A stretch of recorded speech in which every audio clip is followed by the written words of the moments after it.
o sociólogo Luiz Augusto Campos, no seu artigo, abre aspas, Racismo em Três Dimensões, fecha aspas, afirma que o racismo é um fenômeno fundamentado em ideologias, doutrinas e um aglomerado de preceitos que impõe a ideia de, abre aspas, hierarquização natural das raças, fecha aspas. Desde os primórdios do Brasil colonial, é observada a reprodução de uma lógica racista embasada no cientificismo eugênico, onde a crença da superioridade de um conjunto de características mentais e físicas em relação a outras promoveu a estratificação do ser humano em raças.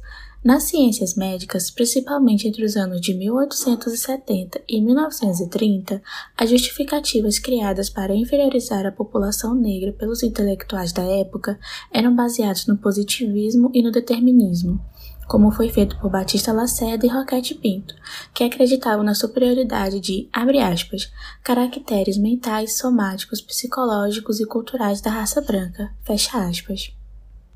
No episódio anterior da série Racismo e Saúde Mental, discutimos um pouco a dimensão subjetiva do racismo, isso é, como ao serem tratados a partir da infantilização e da desumanização, as pessoas não brancas desenvolvem tantos sintomas de sofrimento e ao buscarem criar para si, abre aspas, uma máscara branca, fecha aspas, são envolvidos em outras formas de produzir sofrimento. Nesse episódio, queremos pensar um pouco como isso se construiu na história do Brasil e como essa bagagem histórica de preconceitos raciais estruturou o manicômio como uma instituição que, ao longo dos séculos, foi utilizada para a repressão e ocultamento das populações consideradas impróprias para viver em sociedade. Nosso segundo episódio da série Racismo e Saúde Mental já começou. Direto da comuna imaginária do Acanga, essa é a Rádio Colibri.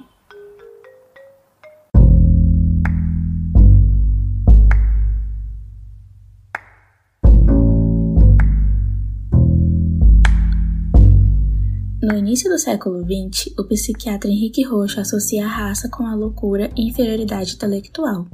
Ele afirmou que a imbecilidade ocorria habitualmente nos pacientes negros, mas esclarece estar se referindo às manifestações patológicas, visto que, abre aspas, as raias da imbecilidade atingem em geral todos os pretos, fecha aspas. Essa formulação profundamente racista não é uma manifestação isolada, só uma opinião de uma única pessoa, mas uma forma de pensar a saúde a partir dessa dimensão racializada com o viés racista e eugenista. Jurandir Freire Costa, em seu livro, abre aspas, História da Psiquiatria no Brasil, fecha aspas, faz um recorte de um momento da fundação da psiquiatria brasileira, afirmando que, abre aspas, a psiquiatria e as ciências humanas, psicologia, sociologia, pedagogia e outros, surgiram no século XIX como justificativas teóricas das práticas de disciplina corporal. As técnicas de disciplinarização do corpo tinham por objetivo a criação de um sujeito apto a submeter-se às exigências econômicas, sociais e políticas da sociedade europeia daquele século, fecha aspas. Quando a psiquiatria e a psicologia chegaram no Brasil, ao final do século XIX e começo do século XX, é com essa demanda que elas vêm. Freire Costa se foca na Liga Brasileira de Higiene Mental, que nas décadas de 1920 e 1930 criou as bases para o pensamento psiquiátrico no Brasil.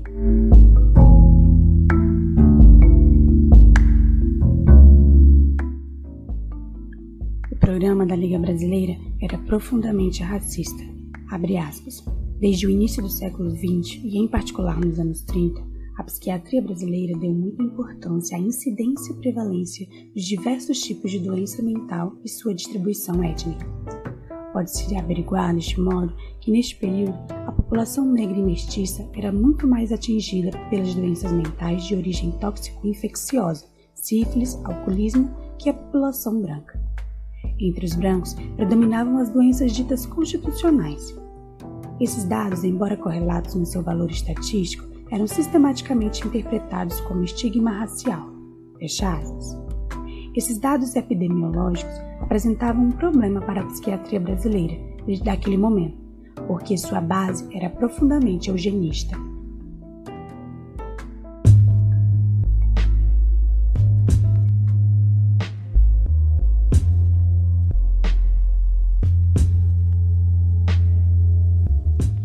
Eu acho que uma forma muito interessante de a gente introduzir esse debate sobre como o dispositivo da raça sustenta a lógica manicomial brasileira historicamente pode ser a partir de uma leitura de um trechinho do Diário do Hospício, do Lima Barreto, que foi internado em 1914 no Hospício Nacional de Alienados, no Rio de Janeiro. Essa que está falando é a Ana Terra de León, historiadora especializada na história da loucura e dos manicômios no Brasil. Se você já ouviu algum episódio da Rádio Colibri, as chances são grandes de ter ouvido a voz dela. A Ana Terra falou pra gente sobre esse perfil eugenista da psiquiatria brasileira.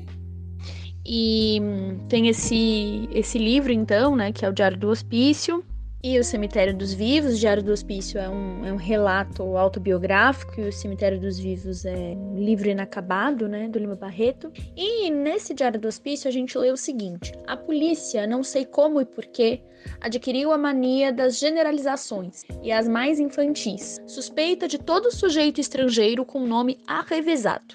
Assim, os russos, polacos, romaicos são para ela, forçosamente, caftãs. Todo cidadão de cor há de ser, por força, um malandro. E todos os loucos hão de ser, por força, furiosos e só transportáveis em carros blindados. Essa fonte é interessante para a gente pensar a psiquiatria no Brasil, porque, bom, em primeiro lugar, porque os primeiros hospícios brasileiros são construídos ali na década de 50, justamente quando começam a se estabelecer as teorias da degeneração lá na Europa, né? E os psiquiatras brasileiros, pelo menos esses primeiros, vão ter uma formação europeia, né? Eles vão para a Europa estudar psiquiatria, ou pelo menos se informar a partir dos pesquisadores e dos psiquiatras europeus. Segundo a professora Sandra Capone, grosso modo, a gente poderia caracterizar a degeneração como uma decomposição das faculdades mentais e da moral, que poderia ser percebida através não só dos comportamentos, né, mas também de características físicas dos indivíduos. Então, o que a gente vê? Que nessas teorias, certos grupos étnico-raciais vão apresentar mais propensão a desenvolver doenças mentais, o que estava sendo entendido nessa época como doença mental, vícios e hábitos degenerados, como o jogo ou a vadiagem, né, que é uma categoria muito importante para a gente pensar o Brasil no pós-abolição, né? Também a prostituição e até mesmo a criminalidade, né? E aí, reparem, nesse trechinho do Lima Barreto, quem leva as pessoas ao hospício são os policiais. Evidentemente que num país como o nosso, que passou por quase 400 anos, né, de escravidão, escravizando africanos que eram sequestrados da sua origem, né, e também os seus descendentes, e que se sustentou nas mais diversas teorias racistas para justificar que essa fosse a base da nossa economia, isso vai ter efeitos na nossa produção de ciência e, evidentemente, na constituição dos manicômios. Se a psiquiatria brasileira era baseada na teoria da degeneração, como explicar que as doenças constitutivas, ou seja, de base hereditária, seriam mais prevalentes entre brancos? Jurandir de Freire Costa afirma que, ao invés de olhar para as causas sociais das doenças mais prevalentes entre pessoas não brancas naquele momento, os psiquiatras viam essa diferença epidemiológica como evidência de uma degeneração da raça. Abre aspas, como o alcoolismo e a sífilis eram sinônimos de decadência moral e sexual, nada mais natural que tornar os programas de higiene mental em cruzada de propaganda racista. Fecha aspas. Assim, mesmo na presença de dados clínicos que contradiziam a ideia de uma base genético-racial para as diferenças epidemiológicas, os eugenistas da Liga Brasileira de Higiene Mental se serviram de explicações biologizantes para reforçar as ideias eugênicas e o racismo da sociedade brasileira. É bom a gente lembrar também que a partir da abolição da escravidão, né, ali pelo final do século XIX, em 1888, a gente vai ter a formação de um sistema econômico capitalista propriamente dito, e a gente vai ter uma nova relação com o trabalho, né, que agora precisa ser positivado e a gente precisa que exista uma disciplinarização dos novos trabalhadores livres, né? E esses discursos racistas de teoria da degeneração e que vão desembocar posteriormente na eugenia propriamente dita, eles vão cumprir um papel muito importante na administração daqueles que fogem à nova lógica produtiva, né? Então, o hospital psiquiátrico, ele vai ter uma função importante de gestão daqueles que são considerados improdutivos e mais, vai dar conta, né, de naturalizar uma certa ordem para o trabalho, baseada num discurso de raça, que, por sua vez, vai fazer essa gestão racial, digamos assim, do trabalho. No entanto, a questão não para por aí, porque essas teorias raciais também vão ser importantes para a gente pensar questões de sexualidade, de reprodução, evidentemente, e de comportamentos de gênero, né? Ou seja, como que as mulheres deveriam se comportar, quais que são os comportamentos sexuais aceitos. Nesse contexto é que a homossexualidade vai ser colocada como um diagnóstico de doença mental, um sinal de degeneração e algo também a ser gerido por esses espaços. Então, nesse sentido, nesse momento histórico, a gente falar em raça tem a ver com a gestão do corpo biológico, mas o que está sendo entendido como corpo biológico nesse momento histórico envolve justamente a biologicização de aspectos sociais, de aspectos disciplinares, de trabalho e a consolidação de discursos que legitimam a internação de indivíduos que são tidos nessa época como problemáticos. E eles são problemáticos porque, além de apresentarem comportamentos que contrariam essa lógica disciplinar nova, eles são construídos como perigos para a raça, digamos assim. Ou seja, né, quando a gente está falando de teoria da degeneração, de eugenia, a gente está falando de racismo científico. E isso tem tudo a ver com instituição psiquiátrica.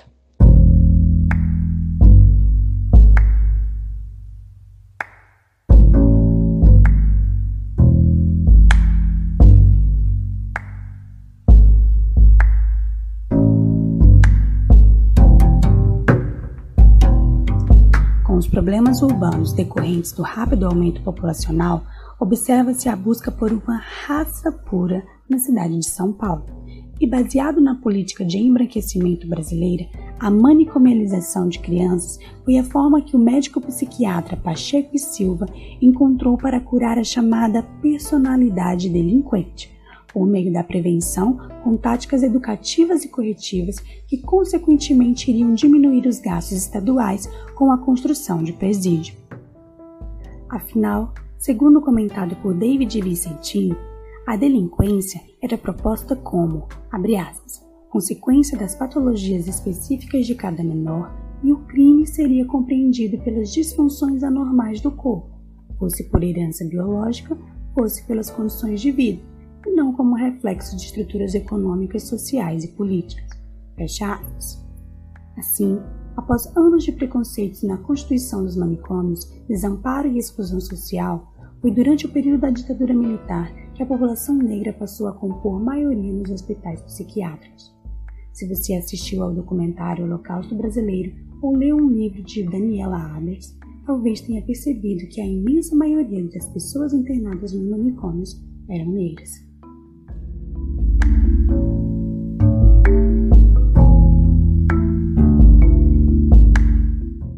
Essa herança racista dos manicômios não é só algo que ficou no passado. Helena Hansen, professora de antropologia e psiquiatria da Universidade de Nova York, investiga as relações entre raça, subjetividade moral e diagnóstico psiquiátrico.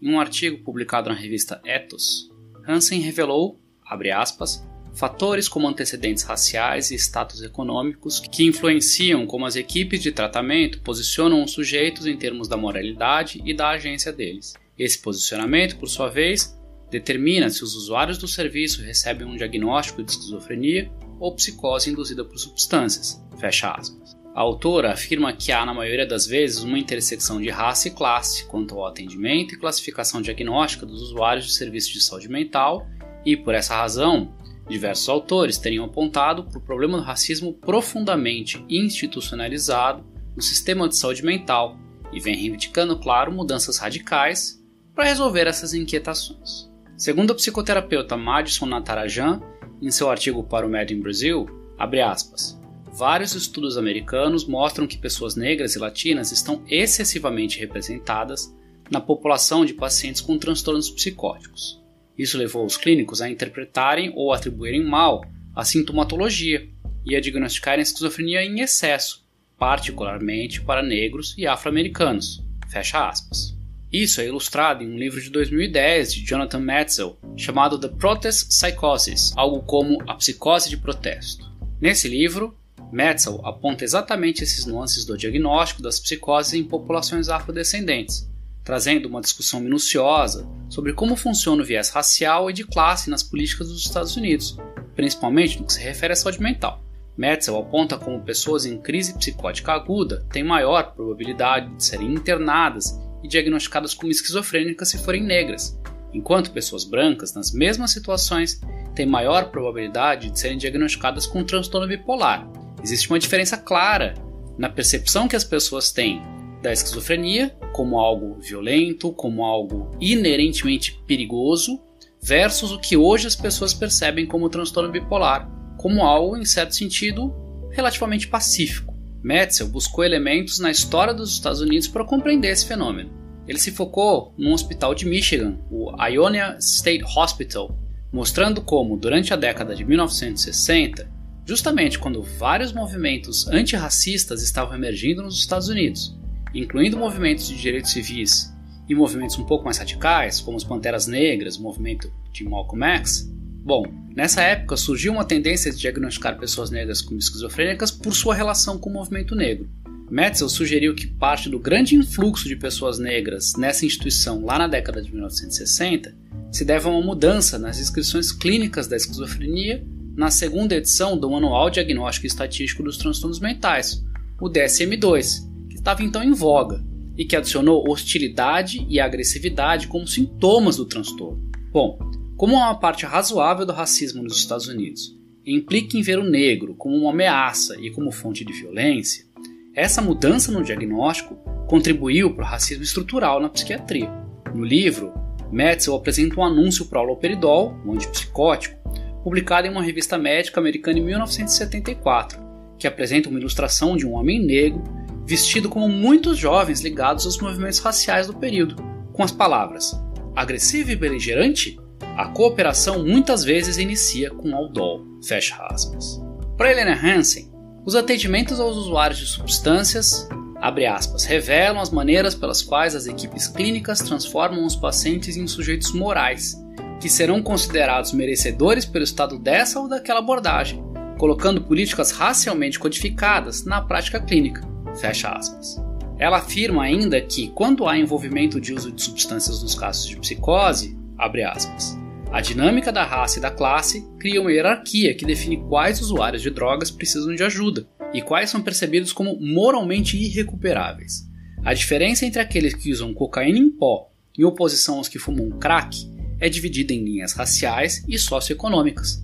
Dessa forma, sua subjetividade moral no cenário psiquiátrico define o tipo de cuidado que eles receberão. É notável que essas distinções não se aplicam apenas ao diagnóstico de psicose, como também aos transtornos de humor. E nesse contexto, abre aspas, apesar do consenso da indústria de que a maioria dos pacientes com sintomas de transtornos psicóticos e de humor usa substâncias psicoativas e os tratados por uso de substâncias também apresentam sintomas psicóticos e de transtorno de humor, os dois grupos de pacientes são cuidadosamente diferenciados. Existem fatores raciais de classes subjacentes que mantêm esses transtornos segregados. Enquanto pacientes brancos em ambientes privados tendem a receber um diagnóstico de transtorno de humor, pacientes negros são mais propensos a serem diagnosticados com esquizofrenia. Depressão e transtorno bipolar são mais compatíveis com a reprodução social da classe média branca do que transtorno psicótico. Inúmeros empresários bem-sucedidos, personalidades da mídia e acadêmicos saem como bipolares ou deprimidos. Fecha aspas.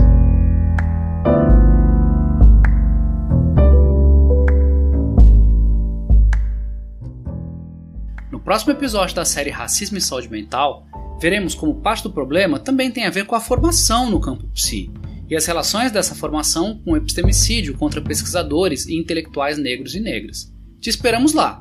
Se você chegou até aqui, deixamos nosso muito obrigado por ouvir e nos acompanhar. Estamos retornando em um novo formato, com episódios mais curtos e semanais, então fique atento aos próximos episódios e, se você ainda não ouviu o primeiro episódio dessa série, volta lá e ouve.